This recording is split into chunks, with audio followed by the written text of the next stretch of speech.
Welcome to On English Speak Through Stories, Chapter 1. A visitor for Sherlock Holmes. For many years I shared an apartment in London with my friend Sherlock Holmes. My name is Dr. Watson.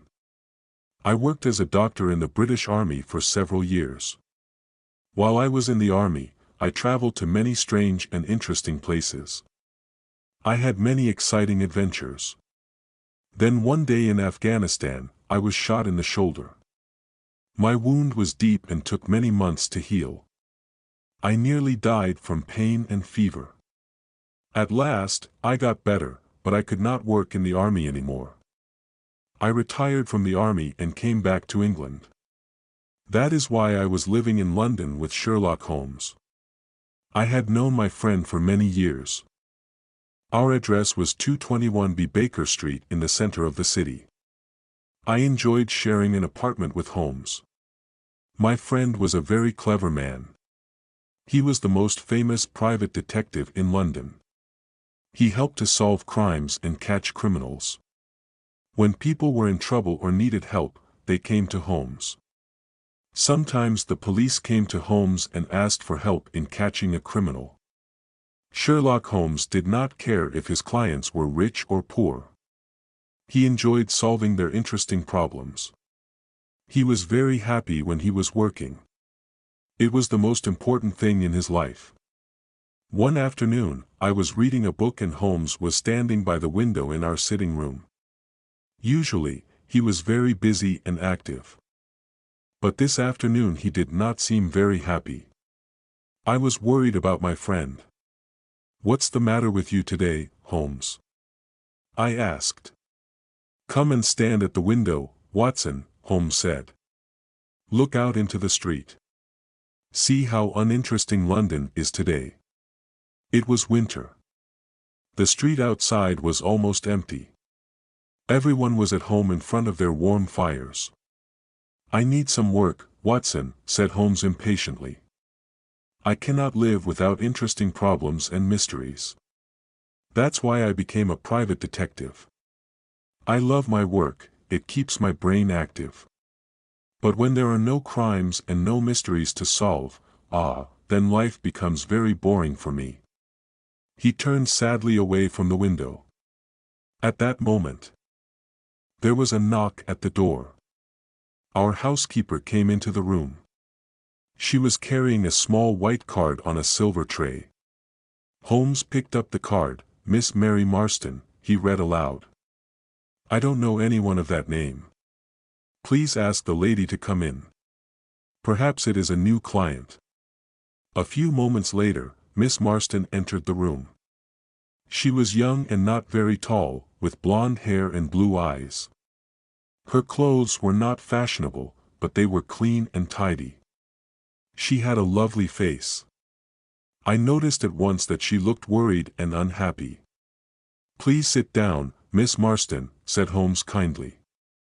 "I am Sherlock Holmes, and this is my good friend, Dr. Watson. Dr. Watson and I have worked together many times." "I'm very pleased to meet you both," said the young lady. Then she turned to Holmes and looked at him with her lovely blue eyes. "Holmes, I've heard that you give people good advice. I'm not a rich woman, but I hope you can help me too.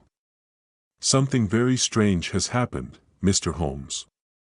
I need your help." Music, Chapter 2. Miss Marston's story. Holmes rubbed his hands together excitedly. His eyes shone, and he leant forward in his chair. "Tell us your story," he said. Miss Marston began her story, and we listened.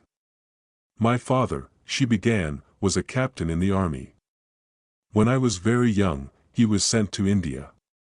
My mother was dead, and I had no other relatives in England, so while my father was away, I was sent to school. When I was 17, I received a letter from my father. He said that he was leaving India and coming back to England. He gave me the address of a hotel in London. He asked me to meet him there. I was very happy and excited about seeing my dear father again. I went to London and arrived at the hotel. I asked for Captain Marston, my father, but I was told by the hotel manager that my father was not there. He had gone out the night before and not returned. I waited all day and all night, but my father didn't come back to the hotel. Finally, I went to the police. They advertised for Captain Marston in all the newspapers, but without success. I never saw my dear father again. Miss Marston began to cry. Holmes opened his notebook. "What was the date that your father disappeared?" he asked. "It was the 3rd of December, 1878, nearly 10 years ago." "What happened to his luggage?" "It was still at the hotel," replied Miss Marston. "The cases contained some books and clothes and some paintings and ornaments from the Andaman Islands." "The Andaman Islands? What are they?" I asked. "A small group of islands near the coast of India," said Miss Marston. "There is a prison on one of the islands. My father was one of the officers in charge of the prisoners. He worked there for many years." "Did your father have any friends in London?" asked Holmes. "Only one, Major Scoltle. He was also in charge of the prisoners in the Andaman Islands. The major had retired from the army some time before my father disappeared. He was living in London, and of course, I went to see him. But he didn't know that my father had arrived in England." "Your story is very interesting," said Holmes, rubbing his hands together once more. "Please go on." "For years after my father disappeared," continued Miss Marston, "I saw an advertisement in the newspaper. The date was the 4th of May, 1882. To my surprise, the advertisement asked for the address of Miss Mary Marston. It said that if I advertised my address, I would receive some very good news." "What did you do?" asked Holmes. "I advertised my address in the same newspaper. The next day, I received a small cardboard box. Inside the box was a lovely pearl, and I have received another 5 pearls since that day. They arrive every year on the same day. Look." She opened a flat box and showed us 6 beautiful pearls. "There was no letter with the pearls?" asked Holmes. "Nothing at all," replied Miss Marston. Then she continued. "But the strangest thing of all happened this morning. That is why I came to see you. This morning, I received a letter. Please read it." "Thank you," said Holmes. He took the letter and studied it carefully. Then he handed it to me. "London, the 17th of November, 1887. Dear Miss Marston, go to the Lyceum Theatre tonight at 7 o'clock. Stand outside the entrance on the left. If you are afraid, bring 2 friends. Do not bring the police. You have been deceived, but you will learn the truth tonight. Your unknown friend." "What can this letter mean?" asked Miss Marston. "I'm afraid." "What should I do, Mr. Holmes? You are a clever man and can give me good advice." Holmes jumped up excitedly. "We shall go tonight to the Lyceum Theatre, the 3 of us, you, I, and Dr. Watson. The letter asks you to bring 2 friends with you. You will come with us, won't you, Watson?" "Of course," I said. "I'll be very happy to come." I was speaking the truth. I wanted to help Miss Marston. "You are both very kind," said Miss Marston. "Since my father disappeared, I have been alone in the world. I have no friends whom I can ask for help. What time shall we meet this evening?" Holmes looked at his watch.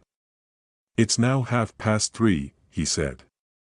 "Come back at 6 o'clock. Don't be afraid, Miss Marston. This evening we'll come with you to the Lyceum Theatre. We'll meet your unknown friend, and we'll try to solve the mystery." "Thank you," said Miss Marston. She smiled at us and left the room. "What a lovely woman," I remarked. "I'm going out now," said Holmes. "I'll be back in about an hour." When Holmes had gone, I sat down by the window and tried to read a book, but I could not stop thinking about Miss Marston. I hoped that we would be able to help. Chapter 3: A Strange Meeting. At 5:30, Holmes returned. He was very pleased about something. "I have had great success, Watson," he said as I gave him a cup of tea. "What, Holmes? Have you solved the mystery already?" I asked in surprise. No, but I have discovered something very interesting." Miss Marston said that her father had a very good friend in India. "His name was Major Sholto." "Yes," I said. Major Sholto had retired from the army. He was living in London when Captain Marston disappeared, but he did not know that Marston was in England. "Well," said Holmes, "I've just been to the offices of the Times newspaper." I looked through the old copies of the newspaper, and I discovered that Major Sholto died on the 28th of April, 1882. "Perhaps I'm very stupid, Holmes, but I don't see why this discovery is interesting." "Listen," Holmes said. "Captain Marston disappeared. He had one friend in London, Major Sholto. But Major Sholto said that he didn't know that Captain Marston was in London. 4 years later, on the 28th of April, 1882, Sholto died. A few days later, on the 4th of May, 1882, Captain Marston's daughter saw the advertisement in a newspaper. Then she received a valuable present. These presents came every year. Why do the presents arrive on that day? They must have something to do with Sholto's death." I was still puzzled. "But Sholto died 6 years ago," I said. "Why did Miss Marston receive that letter today?" 6 years later. The letter speaks of telling her the truth. What can it mean? "I hope that we'll find the answers to these questions tonight, Watson," said Holmes seriously. "I already. It's 6 o'clock, and here is Miss Marston." Miss Marston entered the room. She was wearing a dark cloak and hat. She did not seem afraid, but her beautiful face was very pale. I picked up my hat and my heaviest stick. I noticed that Holmes took his gun from his drawer and put it into his pocket. We got into a cab and were soon on our way to the Lyceum Theatre. In the cab, Miss Marston took a piece of paper out of her bag. "Mr. Holmes, I forgot to show you this. This note was found in my father's luggage. It is very strange. I don't know what it means. Perhaps it isn't very important, but I wanted you to see it." Holmes unfolded the note carefully and spread it on his knee. He took a magnifying glass out of his pocket and examined the paper. "This paper was made in India," he remarked. "Have a look at it, Watson." I took the note and studied it carefully. The paper was thin and old. There was a drawing on the paper. "It looks like the plan of a large building," I said. "Somebody has made a mark to show a certain place in the building. But what are these names at the bottom? And what is the meaning of the sign of 4? "I don't understand what this note means," said Holmes, "but it might be important. I will keep it." He sat back in the cab. Miss Marston and I talked quietly together, but Holmes did not say anything. I knew he was thinking hard. It was getting dark, and the people in the streets were hurrying home from work. I was feeling a little afraid. I wondered what kind of person we would meet at the Lyceum Theatre. There were many people outside the theatre. Everyone was meeting friends and going in to see the play. The letter had told us to stand outside on the left. We waited. Suddenly, a small dark man appeared. "Are you Miss Marston and her friends?" he asked. "Yes," she said. "You must promise me that these men are not policemen," said the stranger. "They are not policemen," replied Miss Marston. "Then come with me," said the man. He led us quickly across the street to another cab and opened the door. We went inside. The man closed the door and jumped up onto the driver's seat of the cab. The horse moved off quickly. We passed through so many streets that I was very soon lost. I had no idea where we were going. I was feeling nervous, and Miss Marston's face looked white. Sherlock Holmes was calm. Our strange driver did not turn round or speak to us. The only sound was the noise of the horse's hooves. At last, we stopped. We were outside a house in a dark, quiet street. It had only one small light in the kitchen window. There were no lights in any of the other houses in the street. We knocked at the door. It was opened immediately by an Indian servant. The Indian was wearing a bright yellow turban on his head. He had white clothes and a yellow belt. It was very strange to see such brightly colored clothes in this quiet street in London. "My master is waiting for you," said the servant. As he spoke, we heard a man's voice. It came from one of the rooms inside the house. "Bring them into me," the voice called. "Bring them straight into me." Chapter 4, The Death of Major Sholto. We followed the Indian servant into the house. He stopped in front of an open door. Come in," said the voice. We entered, Holmes, Miss Morstan, and myself, and were astonished. The room in which we were standing was full of Indian paintings and ornaments.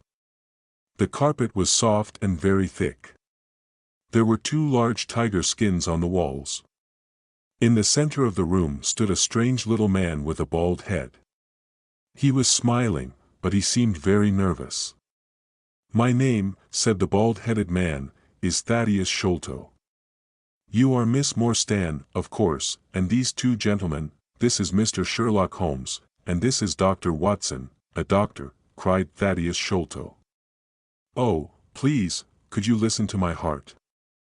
I'm very worried about my heart." I listened to his heart beating, but I could hear nothing wrong with it. "There's nothing wrong with your heart," I said. "Told him I'm so glad," said Thaddeus Sholto. "Miss Morstan, your father had a very weak heart. If his heart had been stronger, he would have been alive today." Miss Morstan sat down, and her face turned very white. "I knew that he was dead," she said. There were tears in her eyes. I was very angry with Thaddeus Sholto. He did not notice how much he had upset Miss Morstan. "Please tell us why we've been brought here," said Miss Morstan. So Thaddeus Sholto began his strange story, and we listened. "My father, Sholto," said, "was a major in the Indian Army. He retired from the army about 11 years ago. He bought a house in North London. He called the house Pondicherry Lodge. My brother Bartholomew and I were his only children. We knew that Captain Morstan, Miss Morstan's father, and our father had been very good friends in India. When we heard that Captain Morstan had disappeared, we were very upset. My brother Bartholomew and I also knew that our father was afraid of something. He never went out alone. He often spoke about a man with a wooden leg who followed him. He seemed very afraid of this man." "Did he tell you why he was afraid?" asked Holmes. "No, he didn't," Thaddeus Sholto replied. Then he continued with his story. "One day in 1882, our father received a letter from India. This letter upset him very much. He became ill. Every day he grew weaker. At last, he was dying. He asked to see me and my brother Bartholomew. We went to his room. He told us to lock the door and come over to the bed. Then he held our hands and spoke to us. He said that he wanted to tell us the truth about Captain Morstan's death. He was the only person who knew this terrible secret. When father was in India with Captain Marston, they found a great treasure. It was called the Great Agra Treasure. The jewels in this treasure were worth more than £1 million. Father brought the Agra treasure back to England. Marston followed him and came at once to the house to ask for his share, but the treasure had made father greedy. He did not want to give any of it to Marston. He wanted to keep it all for himself. Marston became very angry. They had a terrible argument. Father knew that Marston's heart was weak. Suddenly the color of Marston's face changed. Father saw at once that Marston was dead. He did not know what to do. He had not killed Marston, but he was afraid that people would believe that he had killed Marston. He decided to say nothing. He hid the body, and he also hid the great Agra treasure. Soon the news of Marston's disappearance spread through London. Only our father knew the terrible truth. He told us as he was dying that he had been a wicked and greedy man. He said that he had acted very wrongly, but that he had paid for his crime. The Agra treasure never brought him happiness, only fear and guilt. Then he told us that Captain Marston had a daughter called Mary. He asked us to listen carefully. Then he began to tell us where he had hidden the treasure. At that moment a terrible change came over our father's face. He pointed at the window and cried out in a voice full of fear, "Keep him out! Keep him out!"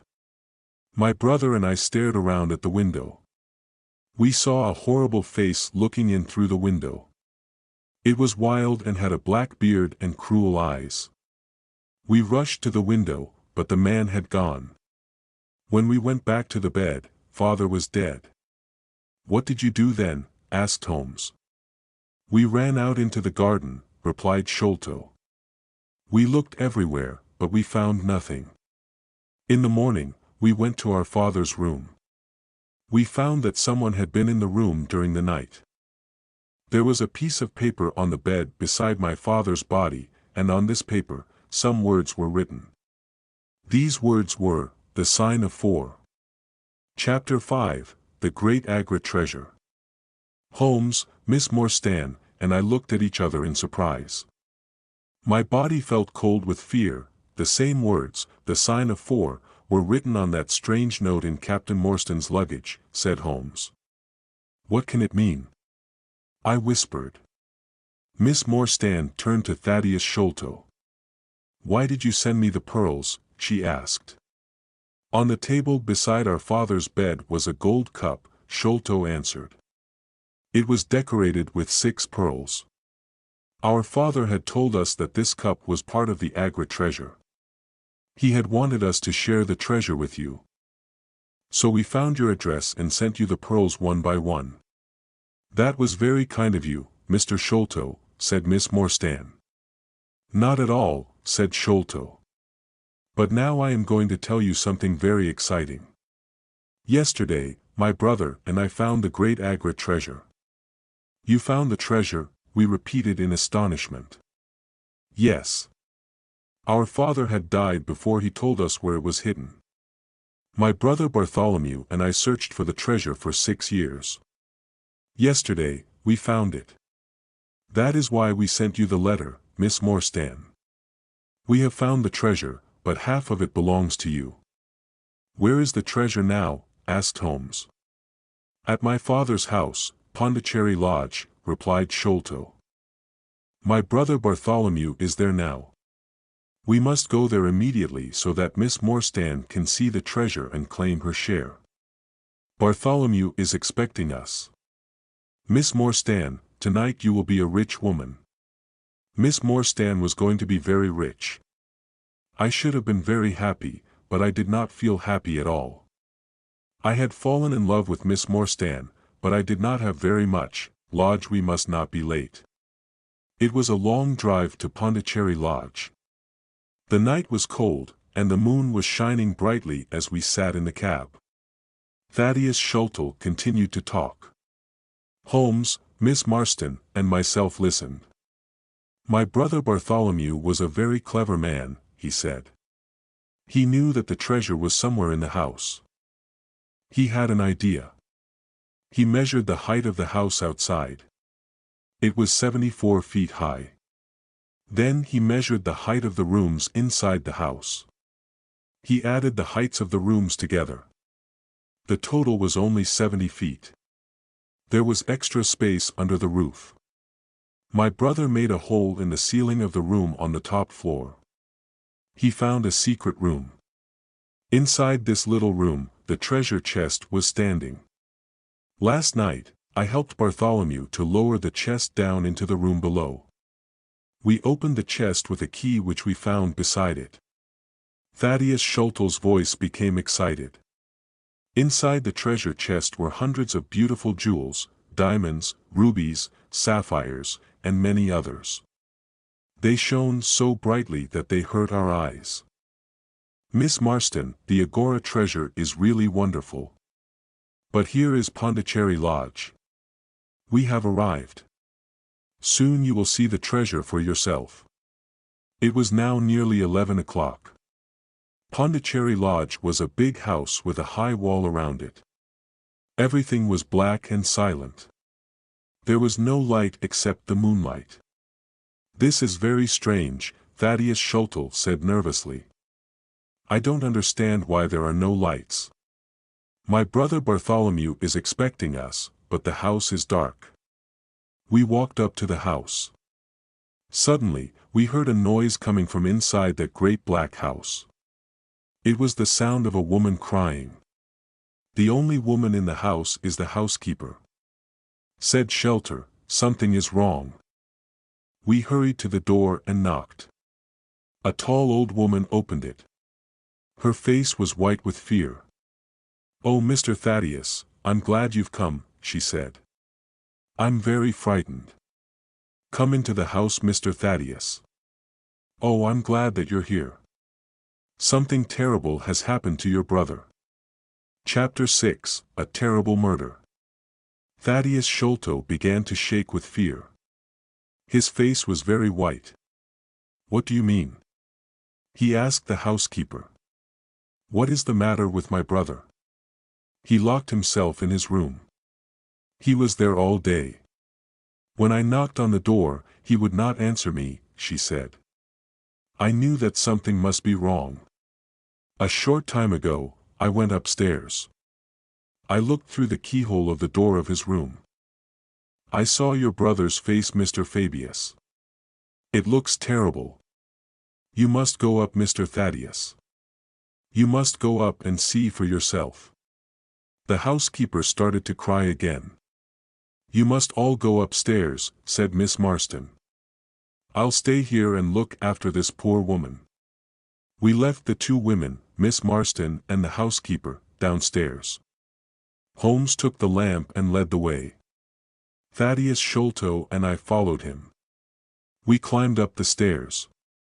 There was a passage at the top of the stairs. At the end of the passage was a door. Thaddeus Sholto pointed to this door.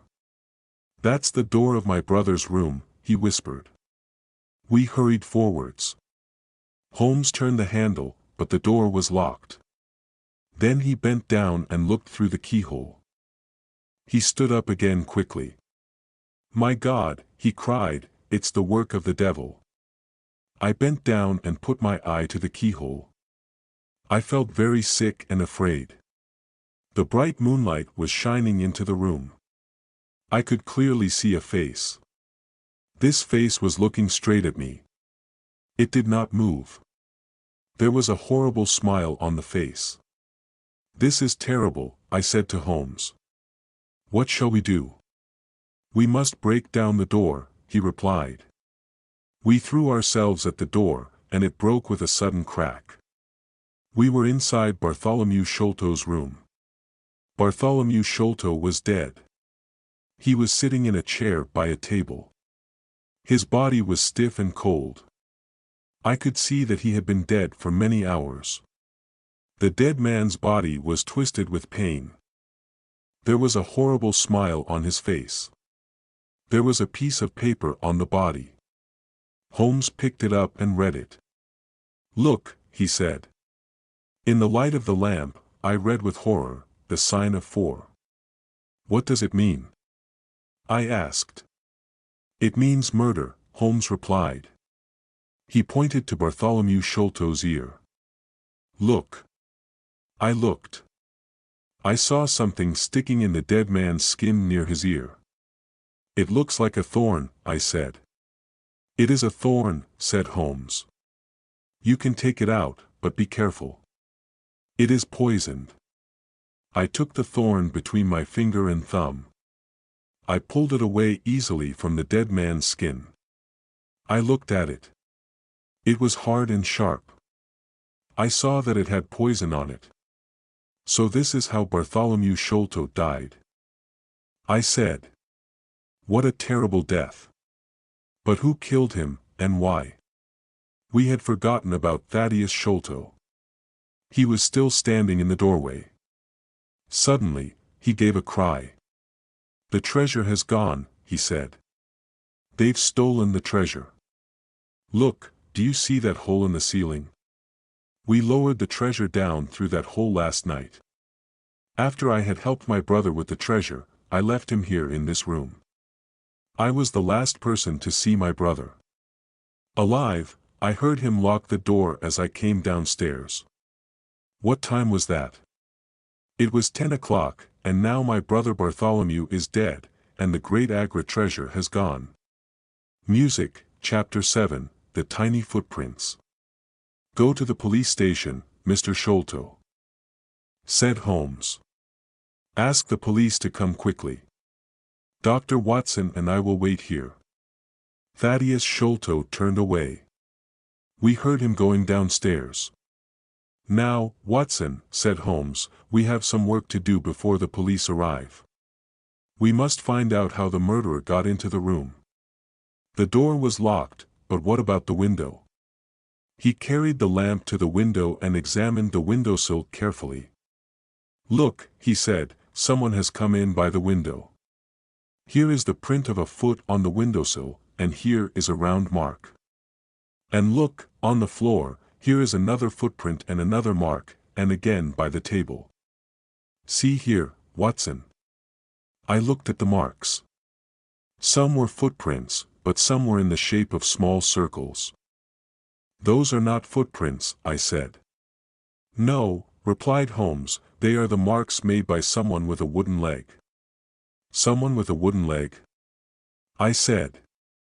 Holmes, Thaddeus Sholto told us that his father was afraid of a man with a wooden leg.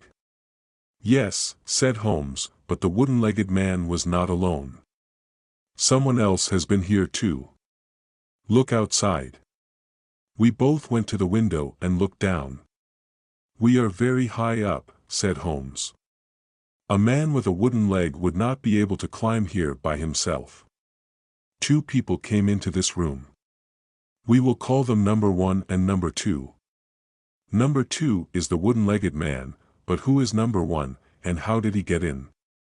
I looked around the room. I thought quickly. Then suddenly, I knew the answer that I and the ceiling of the womb was a hole. Thaddeus Sholto had told us that his brother had made this hole. The Agra treasure had been hidden in the secret room above. The two Sholto brothers had lowered the treasure chest through this hole the night before. A set of steps was standing beneath the hole on the floor. By the set of steps was a rope. Number 1 must have looked through the hole in the ceiling, I said. He saw Bartholomew Sholto sitting on the chair below him. He killed Sholto with a poisoned thorn. Then he must have taken the rope, opened the window, and thrown the end of the rope down into the garden. His friend, number 2, the wooden-legged man, must have been waiting below. Number 2 climbed up the rope with the help of number 1. The murderers then lowered the treasure chest to the ground with the rope. Number 2 climbed down the rope. Number 1 got out of the room through the hole in the ceiling. Excellent, Watson, said Holmes. We shall now go up and have a look at the secret room. Perhaps we can find out more information about number 1. We climbed the steps and found ourselves in a small, dark room without any windows. There was thick dust on the floor. It was here that the treasure had been hidden for so many years, said Holmes. There is a small door in the roof, that is how number 1 got in. Then Holmes shone the lamp down at the floor. By the light of the lamp, I saw that the floor was covered with many footprints. They showed very clearly in the thick dust. They were the prints of bare feet, but they were not the footprints of an ordinary man. They were extremely small. Suddenly, a horrible thought came into my mind. Holmes, I whispered, a child has done this terrible thing. Holmes did not answer, he was still studying the tiny footprints. Finally, he spoke. "No," he said slowly, "I don't think it was a child. Look at this footprint, look at the marks of the toes. They are very wide apart. It is not a child's footprint, it is a man's. They are the prints of a tiny man." "Do you mean a dwarf?" I asked in surprise. "I will show you," replied Holmes. "Let's go into the room again. Let's examine once more the poisoned thorn which killed Bartholomew Sholto." In the room below, I picked up the thorn, I held it carefully between my fingers. I felt afraid. It was long and sharp. "Now then," said Holmes, "what do you think about this thorn?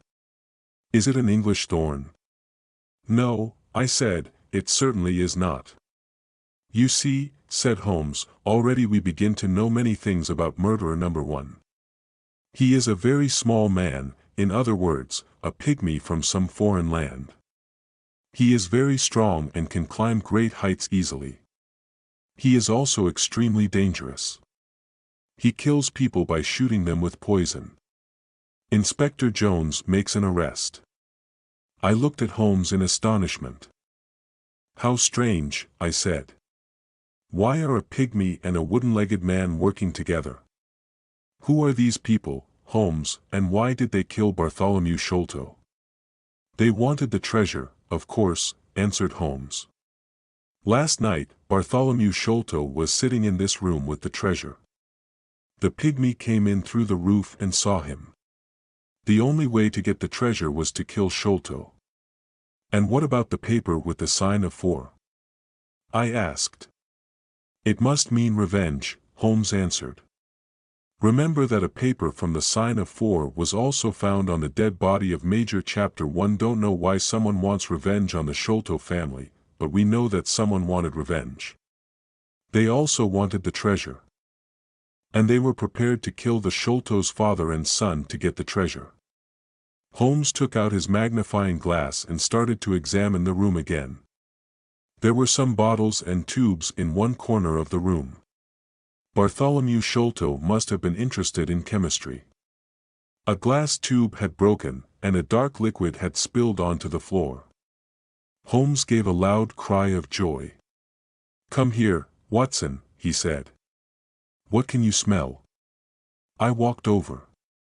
Suddenly, I smelled something very strong and unpleasant. The smell was coming from the dark liquid on the floor. "It smells like tar," I said. "It is similar to tar," Holmes answered. "It is creosote." He was smiling and rubbing his hands together. "Why are you so pleased?" I asked. Holmes pointed to the floor. I saw a clearly marked small footprint. I realized that the pygmy had stepped in the queer soap. I know a dog which loves the smell of creosote.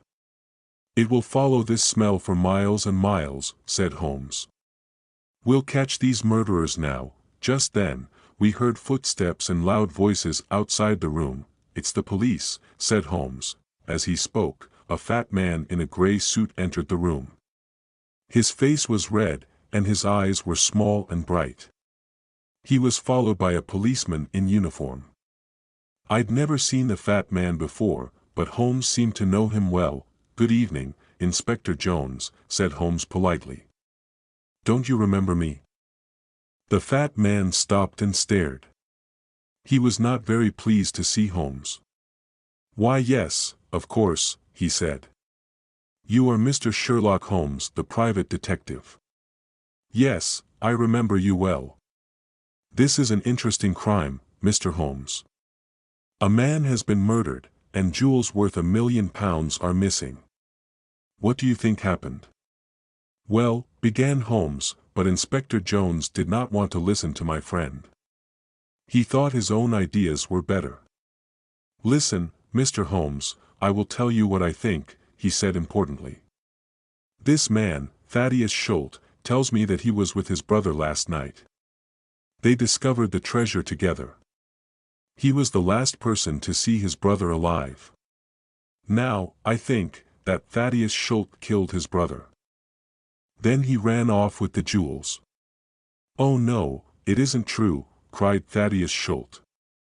"What about the poisoned thorn in the dead man's skin?" asked Holmes.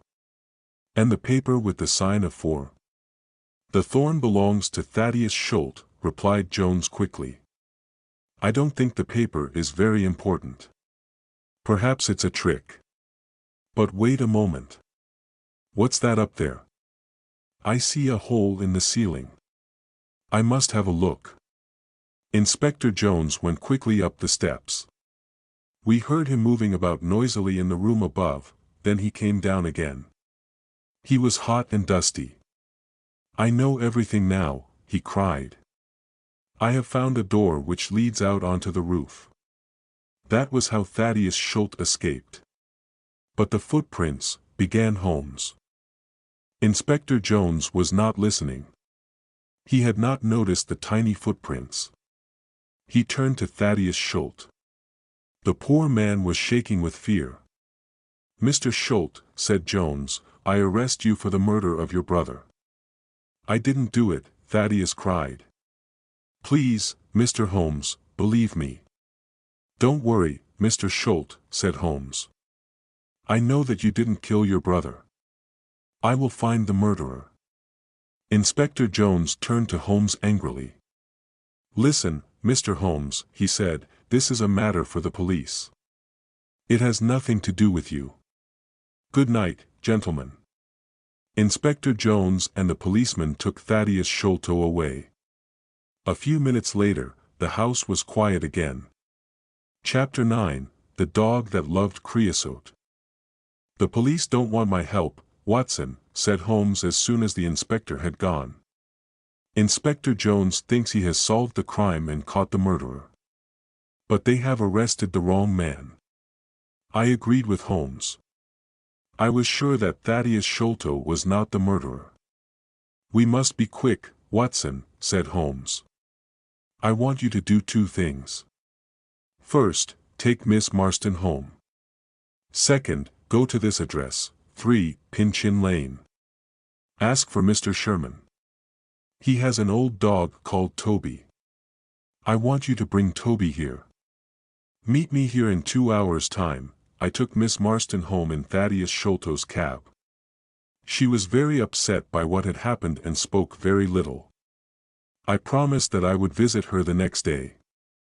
Then I went to the address which Holmes had given me. It was the middle of the night, and the streets of London were black and silent. As the cab went along, I thought about everything that had happened. We had discovered the truth about some things: the death of Captain Morstan, the sending of the pearls to Miss Marston, the advertisement, the letter. All these things were clear now. There were other mysteries which we had to solve. Where was the Indian treasure? What was the plan found in Morstan's luggage? Who wanted Bartholomew Schultz to die? Where were the pygmy and the wooden-legged man? What did all these things mean? And what was the mysterious sign of 4? I hoped that Sherlock Holmes would discover the answer to these questions soon. I arrived in Pinchin Lane, the address where Holmes had sent me. It was a very poor street, and the houses were old and dirty. I found house number 3 and knocked on the door. After some time, a face looked out from a window above. It was not a friendly face. "Oh, are you?" said the face angrily. "What do you want?" Come down and open the door," I said. "I have something to ask you." "Go away at once," said the man. "If you don't, I'll let out 50 dogs upon you, my friend Mr. Sherlock Holmes," I began. At these words, the windows suddenly shut, and a few minutes later, the door opened. I saw an old man with gray hair and beard holding a candle in his hand. "Come in, sir," he said. "I'm Mr. Sherman. I'm sorry that I was rude. I didn't know that you're a friend of Sherlock Holmes." I went into the small, dirty house and stopped in astonishment. There were cages everywhere I looked. All the cages contained different kinds of animals. I could see their eyes shining in the candlelight. "What does Mr. Holmes want?" asked the old man. "A dog called Toby," I answered. "Toby is my best dog," said Mr. Sherman. "He loves to follow strong smells, especially the smell of creosote. That's his favorite, that's why Mr. Holmes wants him," I said. "Wait here. I'll go and get him." The old man came back after a few minutes. He was pulling a dog on a lead. The dog looked very strange. It had very long ears and very short legs, and its eyes were large and sad. "This is Toby," said Mr. Sherman. "He'll go with you. He's a friendly dog." The dog licked my hand and wagged its tail. I put some money into Mr. Sherman's hand. And the old man gave me Toby's lead. When I got back to Pondicherry Lodge, I found Sherlock Holmes standing outside the door. He was smoking his pipe. "Excellent, Watson," he cried when he saw me. "You've done well. Good dog, Toby. Come here, good dog." Holmes took a handkerchief out of his pocket and gave it to Toby to smell. The handkerchief was covered with creosote. The dog went mad with excitement. His sad eyes shone with happiness. And his tail wagged. "See how he loves the smell," said Holmes. "We won't have any problems now." Holmes pointed at a drainpipe which went down from the roof of the house. "While you were away, Watson," he said, "I went up onto the roof and discovered how the pygmy climbed up and climbed down again. He used that drainpipe. The drainpipe ran all the way down from the roof to the garden below. There was a large barrel full of water under the end of the drainpipe. He climbed down that drainpipe and onto the barrel beneath," said Holmes. "It was very easy to follow his trail. He left marks everywhere. He also dropped this." Holmes put his hand in his pocket and took out a small bag made of dried grass. I looked inside. To my horror, I saw 5 or 6 long, dark thorns. They were the same as the one which killed Bartholomew Sholto.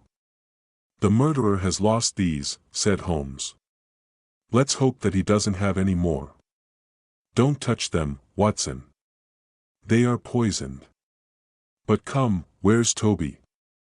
We must begin." Holmes took Toby's lead and pulled the dog to the bottom of the water barrel. Toby smelled all around carefully. Suddenly, he began to bark excitedly. He had found his favorite smell, the smell of creosote. Then he started to pull at his lead. "He's on the trail, music, let's go." Chapter 10 The hunt begins. Toby pulled at his lead and ran quickly through the grass. He ran so quickly that it was difficult to follow him. The sky was beginning to get light now. Toby ran along the paths in the garden under the trees and bushes.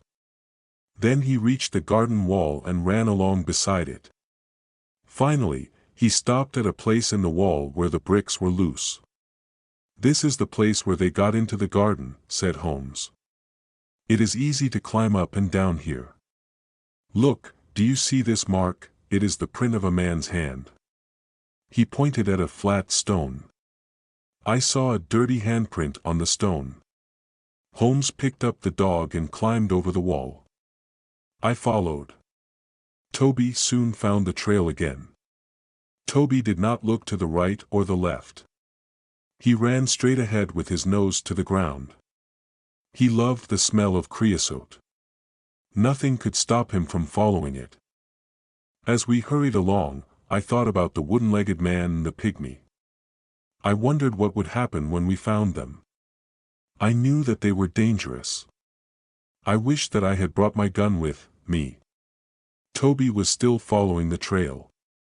Now we were passing through small narrow streets. The people were just beginning to wake up. The men were going on their way to work. The women were opening their windows and cleaning their houses. Suddenly, Toby ran down a path. This path led straight down towards the River Thames. Soon the river appeared in front of us. Toby ran faster and faster. The path went down to the water's edge. It ended at a small wooden jetty. Toby stopped. He ran backwards and forwards, trying to find the smell. He looked up at her sadly with his large eyes. He did not know what to do. "They've got into a boat here," said Holmes. There was a small house beside the jetty. A notice was hanging from one of the windows. On it was written in large letters, "Mordecai Smith Boats and Steam Launch for Hire." There was no one on the jetty. Several small boats were near the jetty on the bank of the river. Holmes looked at these boats. "I wonder where the steam launch is," he said. "I think we must ask a few questions." He knocked loudly at the door of the house. A large woman with a red face opened it. A child was crying somewhere inside the house. I saw that the woman was very upset about something. She had been crying. "Good morning," said Holmes politely. "Are you Mordecai Smith's wife?" "Yes," replied the woman. "What do you want?" "Could I speak to your husband, please?" asked Holmes. "No, you can't. He isn't here. I haven't seen him since yesterday morning." "Oh," said Holmes. "I wanted to hire a boat." "Well, perhaps I can help you," said Mrs. Smith. "Which boat do you want?" "I wanted to hire the steam launch. I have heard it is a very good boat." "Let me see, what's the name?" "The Music, the Aurora, sir," said Mrs. Smith. "Oh yes, that's right, I remember now. But where is the Aurora?" said Holmes, looking around. "I don't see a steam launch anywhere." "Oh sir, my husband has gone in the Aurora," Mrs. Smith replied and burst into tears. "I'm very worried about him. I don't trust that wooden-legged man." "What wooden-legged man, Mrs. Smith?" asked Holmes in a surprised voice. "I don't know who he is." "Sir, but my husband went with the wooden-legged man in the Aurora yesterday morning. And hasn't come back." Chapter 11, Mystery on the River. "I'm very sorry to hear that," Mrs. Smith said. Holmes asked, "Tell me, was this wooden-legged man alone?" "I don't know, sir. I didn't see anyone else, but it was very dark. It was 3 o'clock in the morning. I could not be sure." "What does the Aurora look like?" asked Holmes. "The Aurora is black, sir, with 2 red stripes down each side. It has a black funnel with a white stripe. The Aurora is the fastest boat on the river," answered Mrs. Smith. Holmes looked worried. "That's very interesting," he said. "Try not to worry about your husband." "Mrs. Smith. I am going up the river myself. If I see Mr. Smith, I will tell him that I have seen you." "Goodbye, goodbye, and thank you," said Mordecai Smith's wife. She had stopped crying. She went inside her house and closed the door. "Watson, we must find Mordecai Smith and the Aurora as soon as possible," said Holmes. "Mordecai Smith and the wooden-legged man are working together. Smith has taken the 2 murderers in his steam launch. They are all hiding somewhere on the river. It will be easy to find them," I said. "You must tell the police at once." Holmes shook his head. "No, I don't want these criminals to know that anyone is looking for them. They will try to escape again." "I have a better idea," Holmes went on. "I have many agents everywhere, up and down the river. These agents are clever. I pay them to bring me information. They always know what is happening on the river.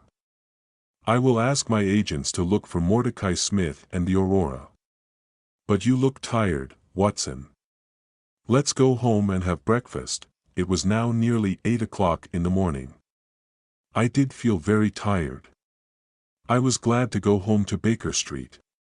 When I had a bath and changed my clothes, I came downstairs to breakfast. Holmes was drinking coffee and reading a newspaper. "Look, Watson," he said, "here is a report about the murder of Bartholomew Sholto at Pondicherry Lodge and about the arrest of Thaddeus Sholto by Inspector Jones last night. I took the paper and read the report. I felt sorry for Thaddeus Sholto. Inspector Jones had made a stupid mistake by arresting him. I knew that Sholto was not guilty of the murder of his brother. I hoped that we would be able to help Thaddeus. But would we be able to find the murderers? Suddenly, there was a loud knock on the door. A few minutes later, 12 children ran into the room. Their clothes were dirty and ragged. They had no shoes on their feet. Their hair was untidy, and their faces had not been washed for a very long time. But they seemed happy and cheerful. "Good morning, Mr. Holmes," said the children together. "Who are these children, Holmes?" I asked in astonishment. Holmes laughed. "These are my agents," he said. "I sent a message for them to come. Look at them. They can go anywhere, see everything, hear everything. Nobody is afraid of children." Holmes gave each of the children some money. Then he told them what he wanted them to do. "You must find a steam launch called the Aurora," he said. "It is on the river somewhere and belongs to Mordecai Smith. The Aurora is black with 2 red stripes down each side. It has a black funnel with a white stripe. You must find it now. Go." The children ran out of the room, all talking together. They went down the stairs and out into the street. "My agents will find Mordecai Smith and the Aurora," said Holmes. "Now we must wait." Chapter 12. Inspector Jones receives a telegram. We had not slept all night, and I was very tired. I went to bed and woke late in the afternoon. I felt much better.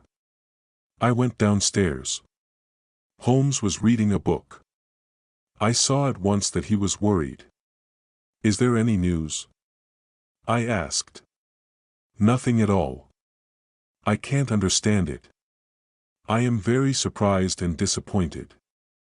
My agents say that they cannot find the Aurora. Can I do anything to help?" I asked. "Nothing. Then I'll take Toby back to Pinchin Lane. Then I'll go and see Miss Marston and tell her what has happened." I went to Miss Marston's house. She looked very pleased to see me.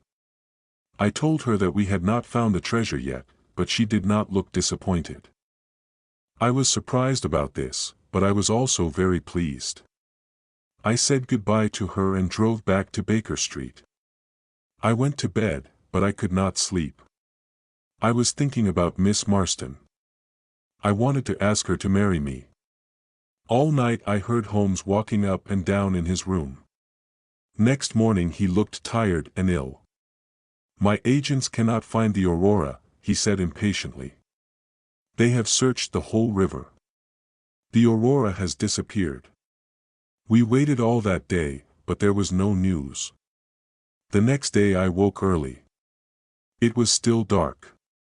To my surprise, Sherlock Holmes was standing by my bed. He was dressed and ready to go out. "I have had an idea, Watson," he said. "I am going up the river myself. Perhaps I can find the launch. You must stay here. There may be some messages." Holmes left without another word. That day, the time passed very slowly. I picked up a book, but was unable to read it. I was thinking all the time about the wooden-legged man and the pygmy. Where were they? Why could Holmes not find them? I was worried about my friend. I knew that he was a clever detective, but perhaps this time he would not be able to catch the murderers. At 3 o'clock in the afternoon, I had a visitor. It was Inspector Jones, the police officer.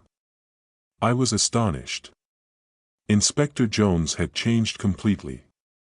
2 days ago, he had been very rude to Holmes. He had not wanted his help, now he was very quiet and polite. "Good afternoon, Dr. Watson," said Inspector Jones. "I'm afraid that I made a bad mistake. I have had to let Thaddeus Sholto go." Sholto's solicitor proved that he was at a friend's house when his brother died, Inspector Jones looked so sad that I began to feel sorry for him. "I've received a telegram from Sherlock Holmes," the inspector went on. "Here it is." I took the telegram and read it. "Inspector Jones, go to Baker Street at once. Wait for me there. I know where Sholto's murderers are hiding.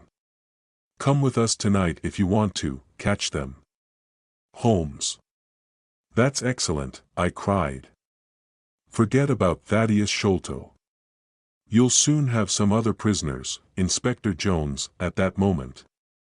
The door opened and Holmes came into the room. He was smiling.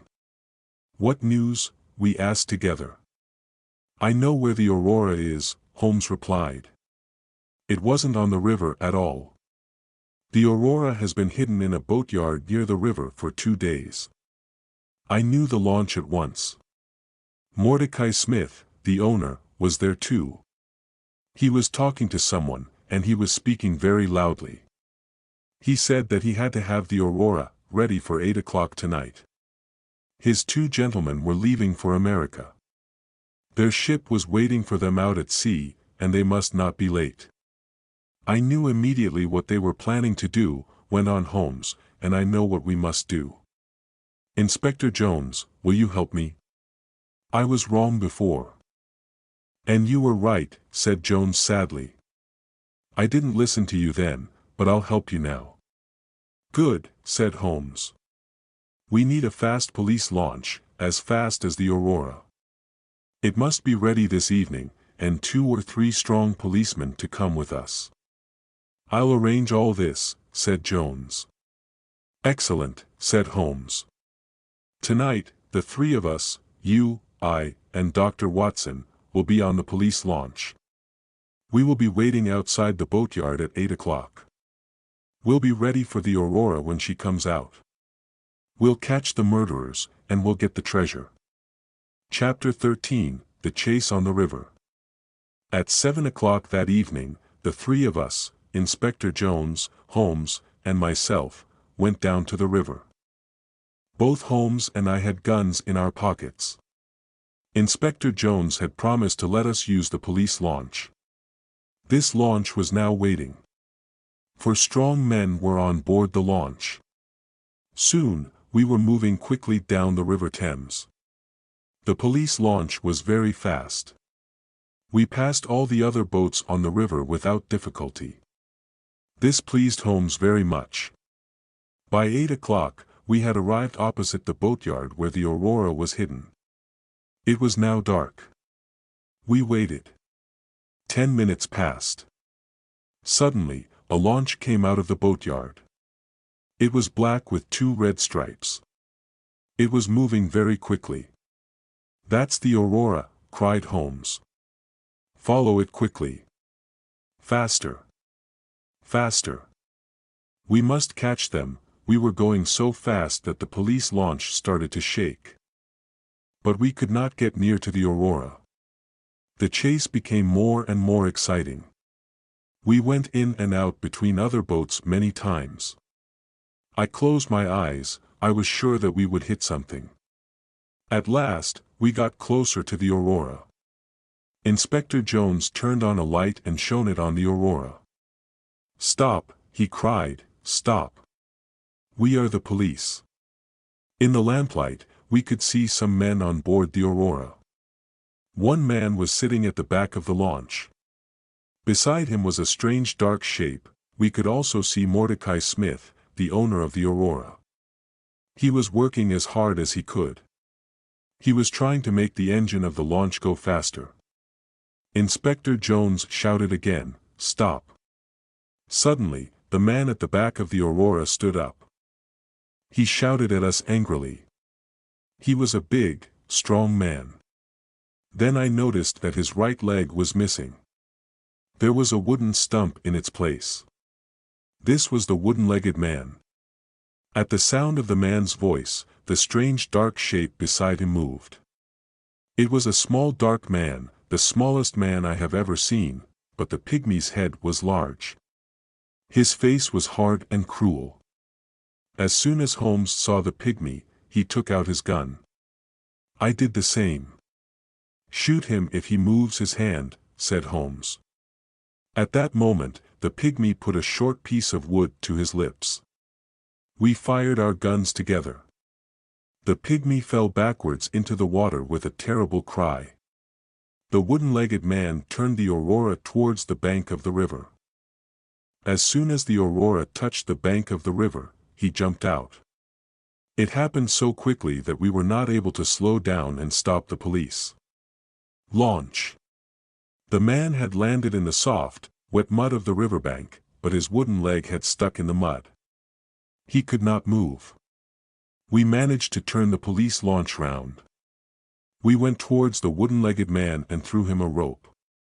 Then we pulled him up over the side of our launch. Mordecai Smith was still on the Aurora, but he did not try to escape. We tied the Aurora to our launch. The chase was over. On the deck of the Aurora, there was a big, heavy chest. We were sure that it contained the Agra treasure. We carried the heavy box onto the police launch. Suddenly, Holmes stopped and pointed. "Look," he said. I looked where Holmes was pointing. I saw one of the pygmy's poison thorns. It was fixed in the wood where Holmes and I had been standing. The poison thorn had passed through the air between us. Holmes was smiling, but I felt cold and sick. We had escaped a horrible death. As we went back up the river, we shone our light on the water. We were looking for the body of the pygmy, but we saw nothing. His body still lies somewhere at the bottom of the river. Chapter 14, The Treasure is Lost. The wooden-legged man was our prisoner. He was sitting in the police launch opposite the treasure chest. He was about 50 years old. He had black curly hair and a black beard. He did not look angry anymore. He was not interested in anything. "What's your name?" Holmes asked him. "Jonathan Small," replied the man. "Jonathan Small," repeated Holmes. He took out the piece of paper which had been found in Captain Marston's luggage. Holmes read out what was written on the piece of paper: Jonathan Small, Muhammad Singh, Abdullah Khan, Dost Akbar. The sign of 4. "Give me that paper," said the man. Holmes gave it to him. "Yes, Small," said I am one of the sign of 4. This paper is a plan of the fortress of Agra in India. My 3 friends and I found the treasure many years ago. Tonight, I have lost the Agra treasure, and you have killed my dear friend Tonga. I'm not sorry about the deaths of Sholto and his son. I'm not sorry about anything. Do what you like with me, you will tell us your story later," said Holmes. "But first, Watson, would you take the treasure to Miss Marston?" "I shall be pleased to do that," I said, but I was not speaking the truth. I did not want to take the treasure to Miss Marston. I did not want her to become a rich woman. "Inspector Jones and I will take our prisoner to Baker Street," said Holmes. "We'll meet you there, Watson." Then Holmes turned to Jonathan Small. "But where is the key to the treasure chest?" "At the bottom of the river," replied Jonathan Small. "Why did you throw it away?" cried Inspector Jones angrily. "You've made things very difficult for us." Jonathan Small did not speak. He did not care what Jones said. When we got to the jetty, I got out of the launch with the treasure chest. I found a cab and drove to Miss Marston's house. Miss Marston was sitting by the window. She was wearing a pretty white dress, and her hair was shining brightly in the lamplight. "How nice to see you," she said when she saw me. "Do you have any news?" "I've brought something better than news," I said, trying to speak happily. "I've brought the Agra treasure." I put the heavy chest down on the table. Miss Marston did not look very excited. "So this is the famous Agra treasure," she said. "Yes," I replied. "Half of it belongs to you and half to Thaddeus Sholtier. You are a rich woman now, Miss Marston." "The treasure can wait," she said. "First, I want to hear all about your adventures. Please sit down and tell me everything." So I told her everything that had happened. I told her how Holmes found the Aurora. I told her about Inspector Jones and Thaddeus Sholtier. I told her about the chase on the river, the death of the pygmy, and how we had caught Jonathan Small. "How brave you are," she said. "I didn't know that you were in such terrible danger." "It's finished now," I said. "Let's open the treasure chest." "There isn't a key." "How can we open the chest?" Miss Marston left the room and came back with a heavy metal bar. I took the bar and put it under the lid of the chest. Then I turned it and the lid opened. I lifted up the lid, my hands were shaking. We both looked inside. Then we looked at each other in astonishment. The chest was empty. The chest was made of very thick iron. This was why it was so heavy. "The treasure is lost," said Miss Marston quietly. "Thank God," I said. "Why do you say thank God?" asked Miss Marston. "Because now I can ask you to marry me," I replied, holding her hand. "Because I love you, Mary. Now you are not going to be rich, so I can tell you my feelings. That is why I said thank God. Then I say thank God." 15 The sign of 4. When I got back to Baker Street, Holmes, Inspector Jones, and the prisoner Jonathan Small were all waiting for me. I showed them the empty treasure chest. Small began to laugh. "Where is the treasure, Small?" shouted Jones angrily. "The Agra treasure belongs to the sign of 4, said Small quietly. "No one else will have it. I threw it all to the bottom of the river." We all stood astonished. The great treasure of Agra was lost forever. "The Agra treasure is unlucky," said Small. "It has never brought happiness to anyone. It brought death to Captain Marston. It brought fear and guilt to Major Sholto. Bartholomew Sholto was murdered because of it. And to me and the other members of the Sign of 4, it has brought prison for the rest of our lives." "You must tell us your story," said Holmes. "What is the Sign of 4? Jonathan Small began his strange story, and we listened. "I went to India as a soldier in the British Army. That's more. One day, soon after I arrived, I had an accident and lost my leg. After that, I could not fight anymore. Then there was terrible fighting between the Indians and the British. The British all hid in an old fortress at Agra. They shut themselves inside. The walls of this fortress were very thick, the Indians could not get in. I also went to Agra. I had 3 Indian friends who had fought for the British. They came to Agra with me. These men were Muhammad Singh, Abdullah Khan, and Dost Akbar. When we were in the Agra fortress, we heard a strange story. It was about a great treasure which had been hidden in the fortress. It had been hidden for many years. The 4 of us decided to look for this treasure, and one day we found it. It was hidden under the floor in a secret room. We were astonished by what we had found. We had never seen so many beautiful jewels. The 4 of us decided not to say anything about what we had found. We decided to leave the treasure hidden, in the secret room in the fortress. When the fighting was finished, we would be able to take the treasure away with us. We made a promise to each other. We agreed that we would always work together. We would share the treasure between us. We became the Sign of 4. But a terrible thing happened. 2 British soldiers were killed in a fight. We had not killed them, but we were arrested for their murder. We were sent to prison in the Andaman Islands. "Is that where you met Major Sholto and Captain Marston?" asked Holmes.